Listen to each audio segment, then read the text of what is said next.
Hey, what is up, YouTube? Andrew Rooney here, full-time drummer and drum teacher based right here in Auckland, New Zealand. We are back with a PayPal request from my friend who I cannot remember whether I'm supposed to say this name or not. Some people like to remain anon, and I'm cool with that.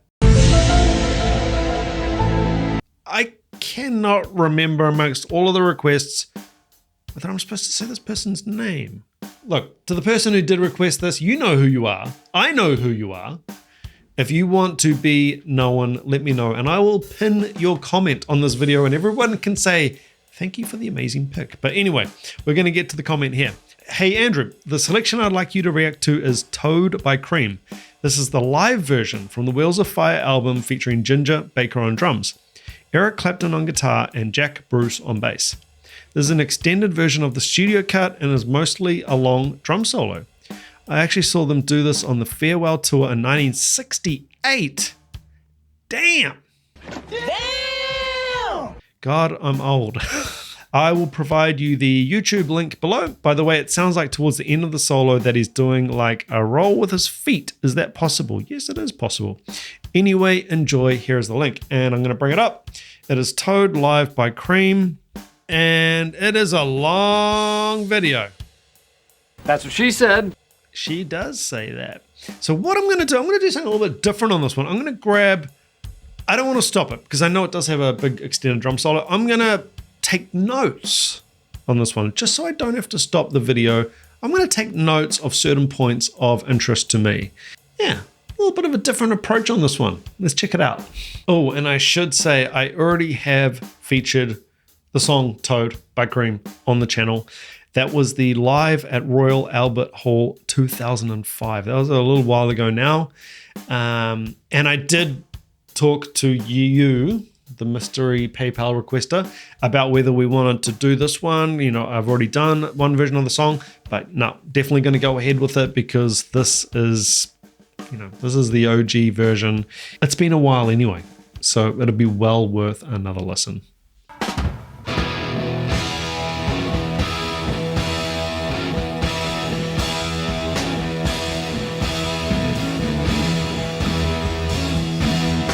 Bass is heavy.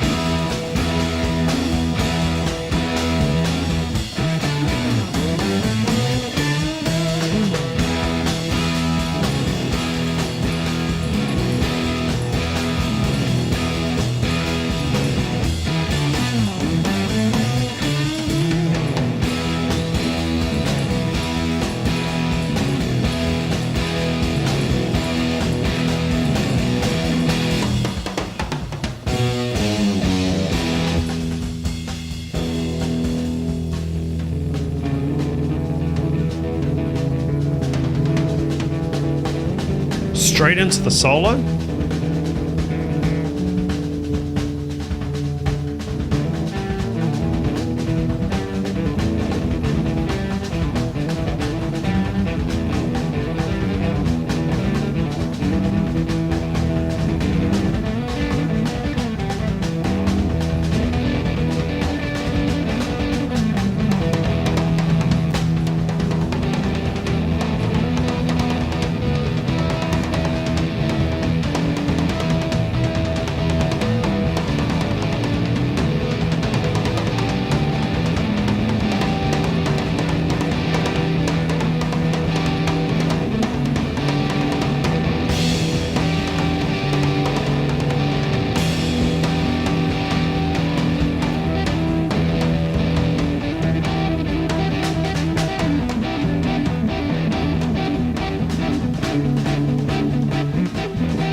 Sounds very jazzy.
Oh, now we're into full swing.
Sound like he changed sticks there or clicked sticks.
Crowd's digging it. Yeah!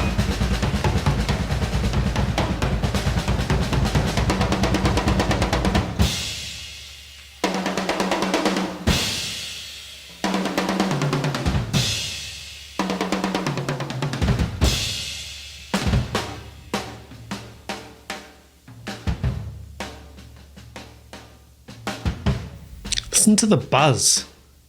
The recording, amazing.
Man, it's a long solo. Wow.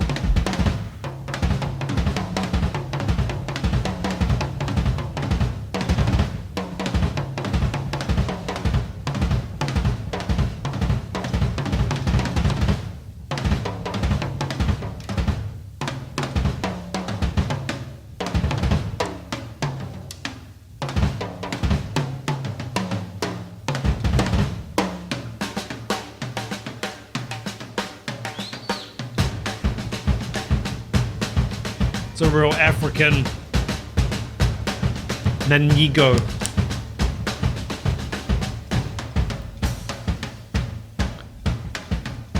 Six eight African.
Two bass drums?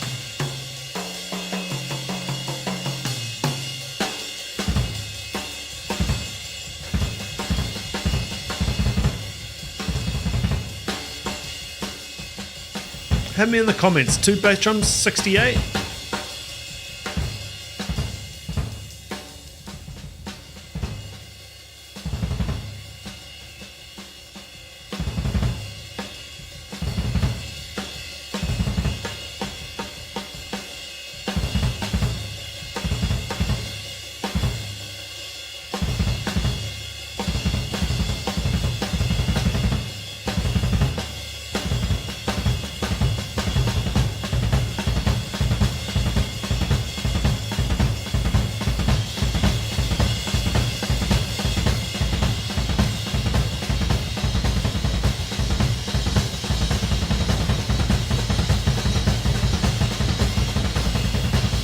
This is the peak here.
That's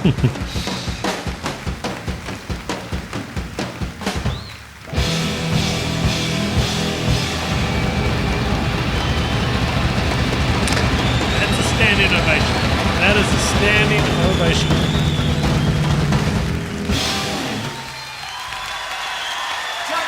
And Ginger Baker, please. Eric Clapton, please.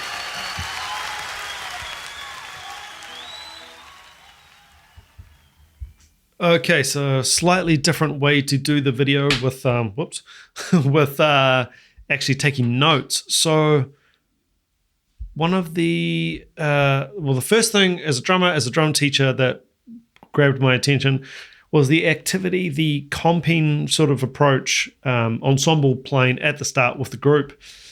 It reminded me of Charlie Watts. Unusual in the sense that he's not afraid to change the groove, which is, it's not maybe it was a bit more common in the 60s to play like that. But yeah, instead of like laying down a groove, like let's say a Ringo, and almost like copy paste like a nice beautiful groove as a foundation, as a rhythm section, it's much more of a comping style. It's much more interactive and communicative with the band. So that stood out. Accents straight away when he went into the solo part, which was about 50 seconds, somewhere around there. Accents and use of dynamics. He jumped on the guitar figure at 150. I'm going to go back, see if I can find this bit. So I think Clapton comes in with like a repetitive guitar, improv, and he jumps on it. And it's just a interesting thing for me because it really indicates his jazz sensibilities. Let's see if we can find it here.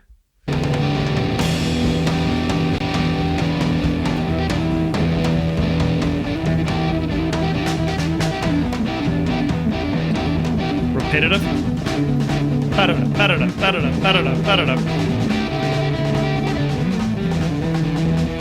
So yeah, just a little thing where it really shows that he's really using his ears and listening, and Clapton does something and he's on it. He jumps on it. Really cool. That's a real jazz thing, that. A lot of repetition. Okay, so he brings in the hi-hat ostinato at about the 3 minutes 05 mark, which again, and he's put his hi-hats, he's stamped them as 2 and 4. He's thinking jazz. You can tell straight away his influence and what he's listened to. He's listened to a lot of jazz because he's straight away just put that hi-hat 2 and 4 ostinato in there. I'm going to probably talk a bit about that repetition. So already by that point, we're only a few minutes into the song, a lot of repetition in the solo. You know what? He's interesting because when he's playing grooves, he changes it. But when he solos, he uses a lot of repetition. There you go. Interesting little juxtaposition. Interesting little thing going on there. 350, what's happened there? Oh, use of space. Let's have a listen to 350. Must have stood out to me, just the using silence as a solo tool.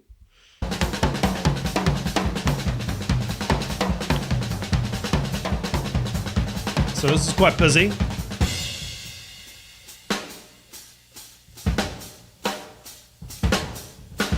So not playing much there at all. It was really busy, and then it just cuts out.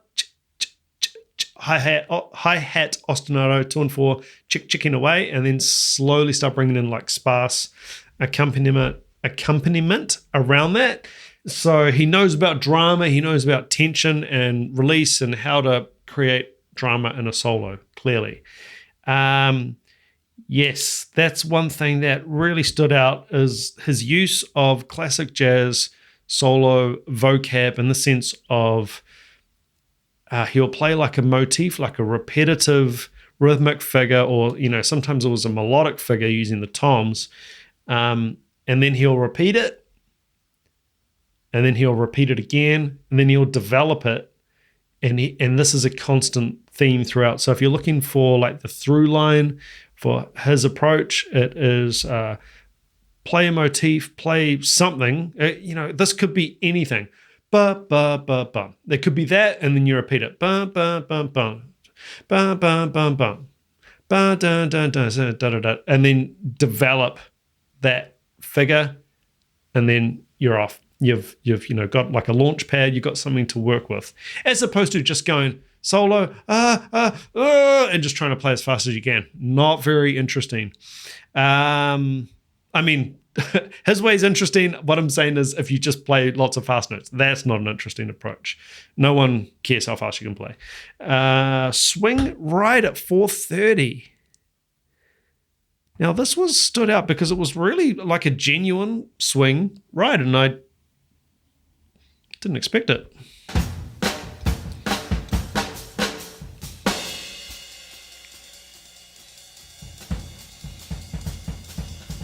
And some good independence there on the bass drum too.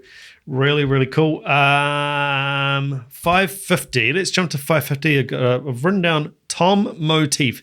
Now, this might be a good place to highlight this motif. Repetition, repetition, develop concept that I was just talking about. Let's have a listen to this. This is from 544.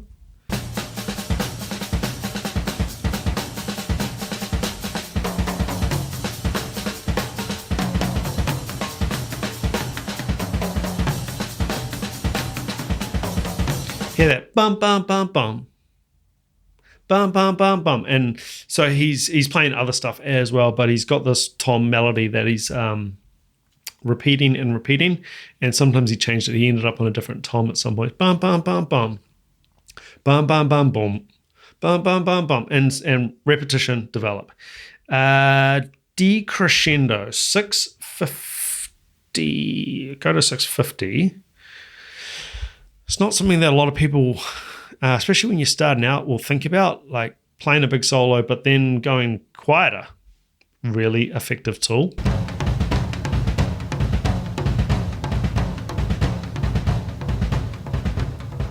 Fading out there.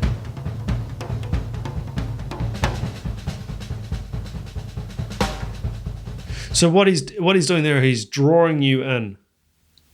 We're talking quieter, and when we talk quieter, you have to lean in a little bit closer, and that gives him a chance to start something new, and you're off. You can take a new route. You can take the solo in a new place. Really cool. Melody on toms coming up. I'll just go from the same spot. This is from 7 minutes 02. There was obviously a melody on the toms that stood out to me.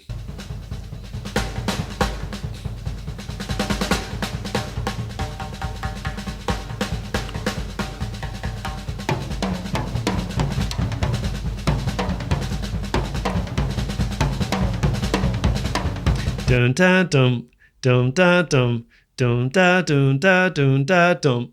Repetition, repetition, develop. There it is again.